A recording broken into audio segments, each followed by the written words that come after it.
Hello everyone. स्वागत है आप सभी का शारदा एजुकेशन पे। तो फ्रेंड्स, आज हम पढ़ने वाले हैं इंडियन ज्योग्राफी का बहुत ही इम्पोर्टेंट चैप्टर जो कि है इंडियन एग्रीकल्चर। ठीक है, अगर हम बात करें इंडियन एग्रीकल्चर की तो यहाँ से क्वेश्चन आपके एग्जाम में बहुत देखने को मिलता है। ठीक, तो अगर आप ये वीडियो पूरा देख लेते हैं तो आपको कोई और वीडियो देखने की जरूरत नहीं पड़ेगी। तो चलिए शुरू करते हैं आज का लेक्चर। तो फ्रेंड्स, जैसा कि आप सभी को पता है कि भारत एक कृषि प्रधान देश है। ठीक है, भारत के कुल क्षेत्रफल के 51% भाग पर खेती की जाती है। काफी इंपॉर्टेंट फैक्ट है, तो ये आपको पता होना चाहिए। ठीक है, अब अगर कुछ इंपॉर्टेंट फैक्ट्स की बात करें तो अगर आपसे पूछ लेता है कि भारत विश्व में कौन से स्थान पर है चावल उगाने में, तो चावल उगाने में भारत विश्व में दूसरे स्थान पे है। पहले स्थान पर है चीन, और पूरे विश्व में 21%, 21.7% जो चावल है वो भारत अकेले उगाता है। तो इस चीज को आप ध्यान में रखिएगा। शायद इस डेटा को तो परसेंटेज में ना पूछे, लेकिन चीन नंबर 1 पे है, भारत सेकंड पोजीशन पे है। ये फैक्ट आपको एग्जाम में देखने को मिलता है, तो इसको जरूर आप ध्यान में रखिएगा। ठीक है, वहीं पे अगर हम बात करें तो भारत पूरे विश्व का 12% गेहूं खुद उगाता है। ठीक है, और यहाँ भी चीन नंबर 1 पे है और भारत इसमें भी दूसरे नंबर पे आता है। ठीक है, अगर हम बात करें कि इंडियन एग्रीकल्चर का जीडीपी में कितना योगदान है, तो इंडियन एग्रीकल्चर जो है जीडीपी में 17.7% की भागीदारी रखता है। ठीक है, 2024-25 का ये डेटा है, तो लेटेस्ट डेटा, इसको आप ध्यान में जरूर रखिएगा। वहीं पे अगर हम बात करें, जैसे देखिए इंडियन इकोनॉमी को प्राइमरी, सेकेंडरी और टर्शियरी कैटेगरी में बांटा गया है, ये आपको पता होगा। तो कृषि को जो है वो प्राथमिक सेक्टर यानी कि प्राइमरी सेक्टर में रखा गया है। तो ये भी आपसे पूछ लेता है कि इंडियन एग्रीकल्चर जो है वो किस सेक्टर में आता है, भारत के इकोनॉमी के किस सेक्टर में, प्राइमरी में है, सेकेंडरी में है या फिर टर्शियरी में है। तो प्राइमरी सेक्टर में कृषि को रखा गया। ठीक है, तो काफी इंपॉर्टेंट पॉइंट है, तो इसको ध्यान में जरूर रखिएगा। नेक्स्ट इंपॉर्टेंट फैक्ट है कि भारत में सबसे ज्यादा लोगों को रोजगार देने वाला क्षेत्र कृषि है। मतलब कि इंडियन एग्रीकल्चर जो है सबसे ज्यादा लोगों को जॉब्स प्रोवाइड करवाता है। ठीक है, करीब 54% जो लोग हैं वो कृषि में ही एम्प्लॉयड है। ठीक है, लेकिन जीडीपी में योगदान है 17%। सबसे ज्यादा लोग रोजगार जरूर यहाँ पर है, लेकिन जीडीपी में योगदान है 17.7% का ही। और ये तीसरे नंबर पे है जीडीपी में योगदान के मामले में। पहले नंबर पे आता है टर्शियरी सेक्टर, जिसमें सर्विस सेक्टर है, जिसमें डॉक्टर्स, टीचर्स, वो जो जॉब्स वाले लोग होते हैं वो है। ठीक है, और कृषि का स्थान जीडीपी में तीसरे नंबर पे आता है। तो इतनी ज़्यादा इंपॉर्टेंट फैक्ट्स हैं कृषि में, आप सब इन सारे फैक्ट्स को जरूर ध्यान में रखिएगा। ठीक है, मैं ये बता रहा हूँ आपको कि ये वीडियो देखने के बाद आपको एक भी ऐसा क्वेश्चन नहीं होगा जो नहीं बने। अभी मैं इसमें ग्रीन रेवोल्यूशन आपको पढ़ाऊंगा, और उसके अलावा जो इंपॉर्टेंट फैक्ट्स होते हैं कि कौन से स्टेट में सबसे ज़्यादा चाय उगती है, या फिर कौन ऐसा स्टेट है जो सबसे ज़्यादा मसाला का उत्पादन करता है, तो वो सारी फैक्ट्स भी हम यहाँ पे पढ़ने वाले हैं। ठीक है, तो आप वीडियो में अंत तक बने रहिएगा। वीडियो अच्छी लगे तो वीडियो को लाइक, और चैनल सब्सक्राइब नहीं किया है तो चैनल को सब्सक्राइब आप जरूर कर लें। ठीक है, तो चलिए वीडियो में आगे बढ़ते हैं।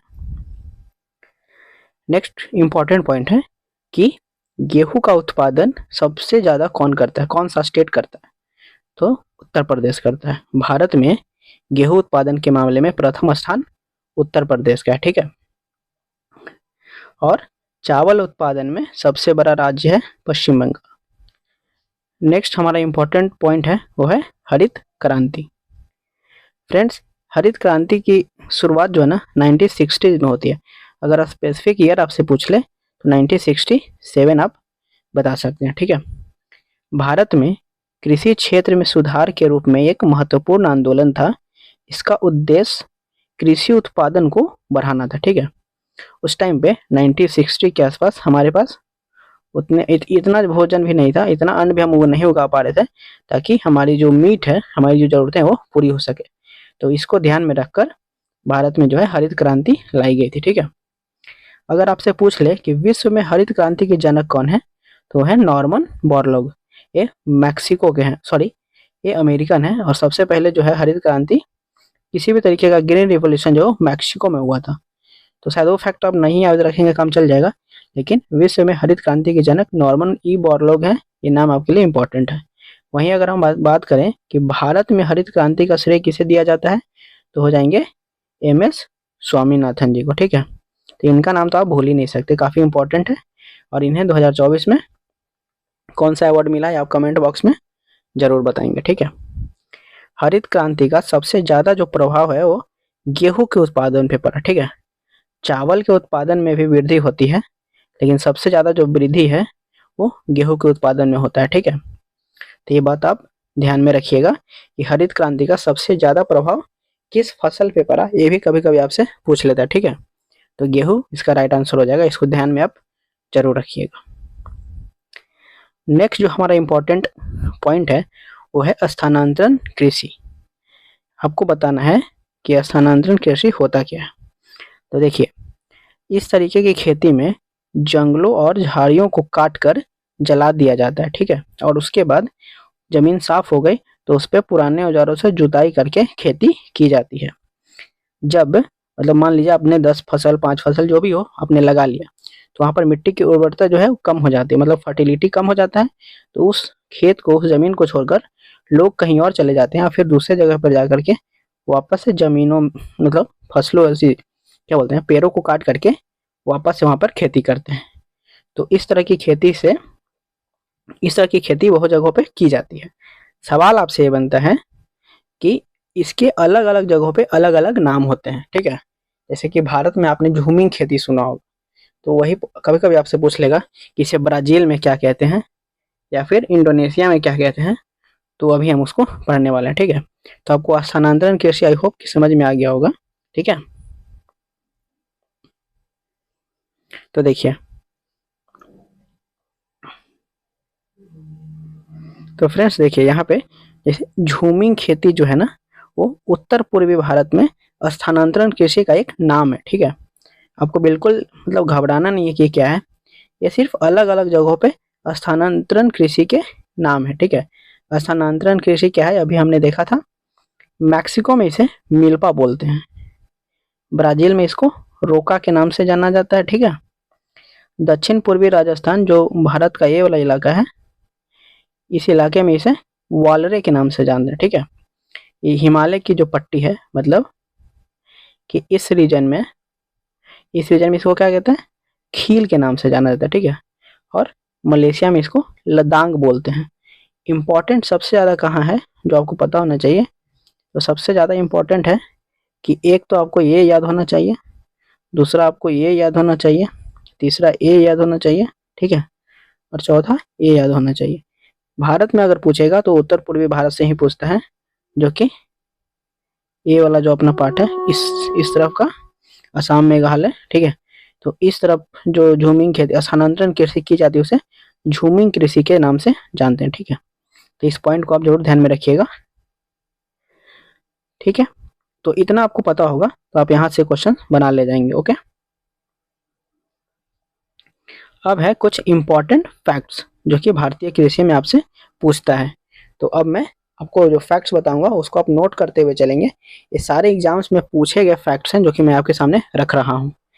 भारत जो है उर्वरक उत्पादन, उर्वरक क्या होता है, फर्टिलाइजर, जो खाद वगैरह होता है ना उसकी बात कर रहा हूँ, उसमें भारत उर्वरक उत्पादन एवं उपभोग में विश्व में तीसरे स्थान पे है। तो भारत का स्थान आपको पता होना चाहिए, और पहले और दूसरे नंबर पे कौन है वो भी आपको पता होना चाहिए। ठीक है, लेकिन ज़्यादा जरूरी है कि भारत का पोजीशन कौन है, तो ये आपको पता होना चाहिए। विश्व में तंबाकू का सबसे बड़ा उत्पादक एवं उपभोक्ता, मतलब पैदा भी खुद करता है और यूज भी खुद करता है, उसमें चीन उत्पादन में और उपभोक्ता में प्रथम स्थान पे है। इसमें भी भारत का स्थान तीसरा है। तंबाकू उत्पादन में चीन पहले नंबर पे है और भारत तीसरे नंबर पे है। ठीक है, तो भारत का स्थान और पहला स्थान दोनों आपको पता होना चाहिए। नेक्स्ट पॉइंट है, भारत में चाय की खेती 1840 में असम की ब्रह्मपुत्र घाटी में शुरू की गई थी। तो आपसे पूछ देगा कि भारत में चाय की खेती कब से स्टार्ट हुई, तो 1840, ये डेट आपको याद होना चाहिए। चाय की पत्तियों में क्या पाया जाता है, तो चाय की पत्तियों में कैफीन और टैनिन की प्रचुर मात्रा पाई जाती है। ठीक है, भारत दालों की सबसे बड़ा उत्पादक राज्य सॉरी सबसे बड़ा उत्पादक देश और सबसे बड़ा उपभोक्ता भी है, मतलब सबसे ज़्यादा दाल उगाते भी हम हैं और खाते भी हम हैं। तो ये भी इंपॉर्टेंट पॉइंट है, तो इसको अभी आप ध्यान में जरूर रखिएगा। नेक्स्ट इंपॉर्टेंट पॉइंट है, जैसे भारत के राज्य हैं वो किसमें आगे हैं, कौन सबसे बड़ा राज्य है कॉफी उत्पादक, कौन सबसे ज्यादा अंगूर उगाता है, इनसे सवाल बनते हैं। तो चलिए इसको भी देख लेते हैं। कर्नाटक जो है वो कॉफी उत्पादक में सबसे बड़ा राज्य है, ठीक है। नासिक अंगूर के पैदावार के लिए जाना जाता है। तो अगर आपसे पूछ ले कि अंगूर जो है सबसे ज्यादा किस राज्य में है, मतलब उत्पादन होता है इसका, तो नासिक किस में है, महाराष्ट्र में। तो आपका आंसर हो जाएगा महाराष्ट्र, ठीक है। अगर पर्टिकुलरली नासिक ऑप्शन में, तो अब तो आप नासिक टिक करेंगे। अगर स्टेट पूछे तो महाराष्ट्र, ठीक है।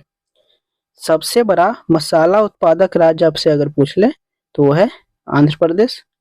भारत में प्राकृतिक रबर का सबसे बड़ा उत्पादक राज्य है केरल।